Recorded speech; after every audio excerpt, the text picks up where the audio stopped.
All right, stepping back inside, a couple things I need to tell you about. This panel right here, right when you walk in, this is going to be the brains or your control center right here. If you will, kind of zoom in on this real quick. So right here you have battery, fresh tank, black tank, gray, and galley. So let's just say I wanted to check the level or the charge on a battery. I could hit this here and it'll say a third. Now we just plug this in, so it'll charge up here eventually.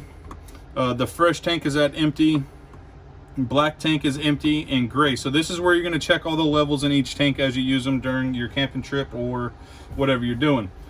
Right here is the lights. Now this switch on the left is going to be your awning lights, and that's going to be out front. Then this light switch on the right is going to be for all your lights on the ceiling.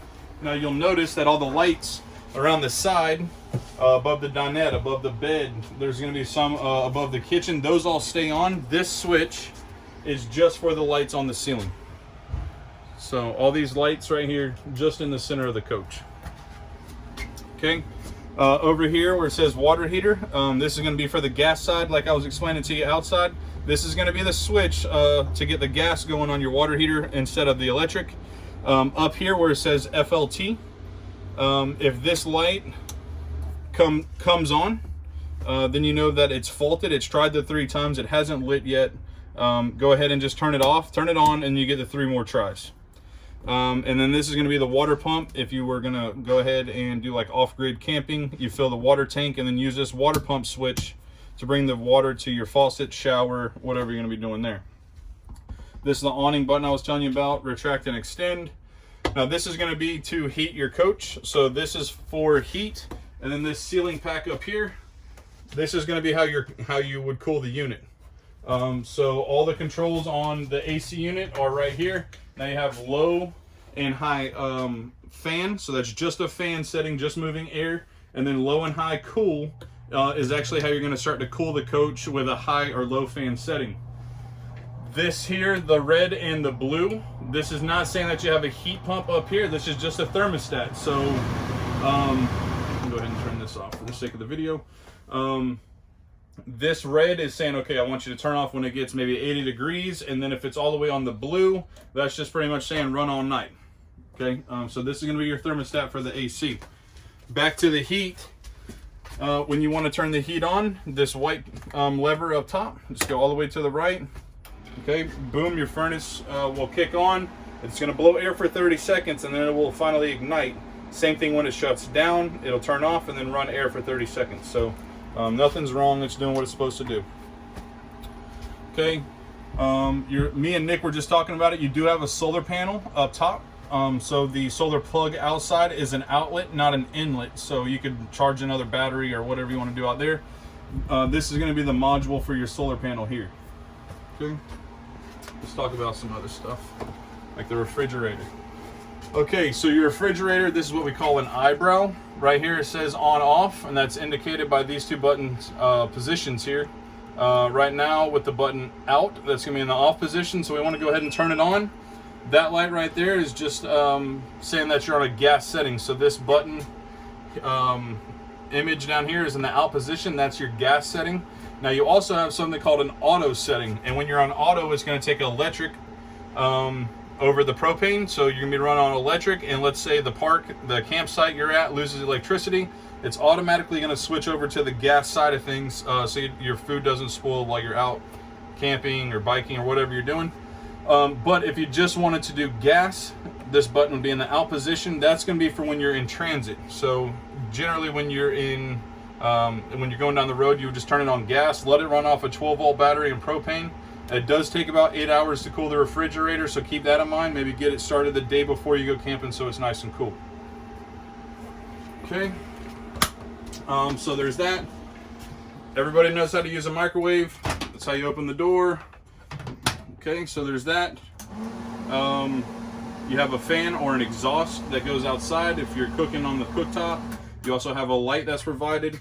If you're going to turn these burners on, just turn it to the flame logo, which is going to be up top, and then you just spark it off one time, and then it tells you your different burner selections here. So this is going to be the front, and then this will be the back. Okay, so there's those burners there.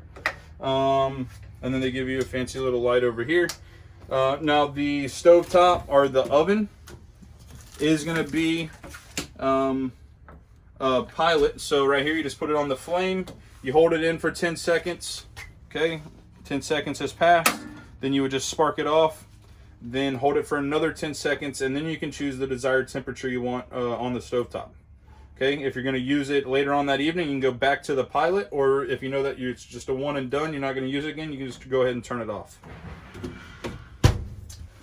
Okay, so you got your faucet throughout the coach. Hot is always on the left, cold is always on the right, so keep that in mind.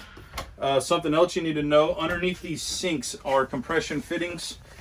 So as you go down the road, I say go down the road, as you hop down the road, because this thing is on wheels and it's not always going to be level, these compression fittings right here will tend to kind of loosen up. So you just hand tighten them. You don't need to get vice grips or anything like that. Just go ahead and check those every once in a while so you don't get any leaks inside of your coach.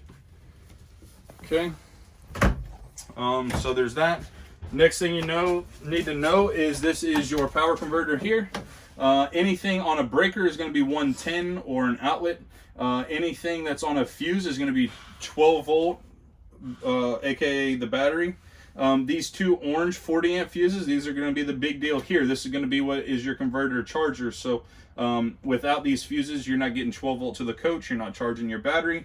So if all of a sudden you're losing those things, it's probably going to be one of these 40 amp fuses that's blown. Okay. Another cool feature that they have here, once one of these fuses pop, a red LED comes on and tells you exactly which fuse is popped. So there's no guesswork in it. You just replace the fuse. Okay. We'll just talk real quick on the radio. You have zone 1 and zone 2. Zone 1 is going to be your inside speakers. Zone 2 here is going to be your outside speakers. You can run them independent. You can run them at the same time. You can just turn them off, whatever you want to do. Just remember everything's on one volume. So if you're cranking it outside and you bring it inside, it's going to be cranking. So just make sure you turn it down. Another thing you need to know, this power button, if you hit it one time, it mutes. If you hold it, it gives you the red ring. That's going to be in the off position. So just remember that. And then we'll step in the bathroom real quick. Okay, in the bathroom, hot is always on the left, cold is always on the right for the shower. You have a door or a light switch right over here. Okay, so that turns the light on and off. You have an exhaust fan. Now this is going to be used for when you're doing the business in the bathroom. Also, when you take a hot shower, you're going to want to turn that fan on to get some of the steam so you don't start to get delam in the top corners of the walls. And then here in the bathroom, as far as the toilet goes, there's a little foot pedal over here on the right hand side. So you just press it a quarter of the way down. Okay, you start to fill with water. Okay, it fills all the way up, all the way to the floor is how you flush. Now the thing is, if you just did your business in here, you're always going to want to add more water back into the bowl, and that's going to make a seal between you and the tank so you don't smell the tank as you camp. So just keep that in mind. Other than that, that's all the big stuff. Everything else is just storage. The dinette table, the legs pop right off. This table falls down and makes a bed. So that's an option. Other than that, I think we're good to go. Like I said, give us a call if you got any questions, and then give me 10 to 15 minutes to hop up front.